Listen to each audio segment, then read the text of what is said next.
સુરત રાંદેર વિસ્તારમાં ચોરીના ગુનાઓ અટકાવવા પોલીસ દ્વારા ચલાવવામાં આવતી સતર્કતા અને સર્વેલન્સ કાર્યવાહીના ભાગરૂપે રાંદેર પોલીસ સ્ટેશનની ટીમે એક ઘરફોડ ચોરીના આરોપીને પકડી તેની પાસેથી ચોરીના માલ સહિત મુદ્દામાલ કબજે કર્યો હતો.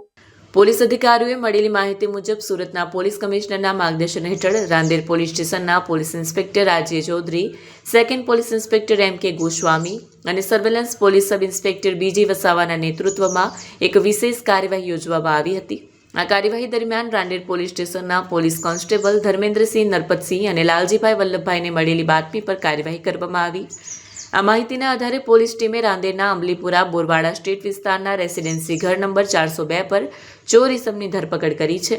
આ કાર્યવાહીમાં પોલીસે ઘરફોડ ચોરી અને મોબાઈલ ચોરીના ગુનાના એક આરોપીને પકડ્યો. આરોપીની પાસેથી ચોરી થયેલો મોબાઈલ ફોન પણ જપ્ત કરવામાં આવ્યો.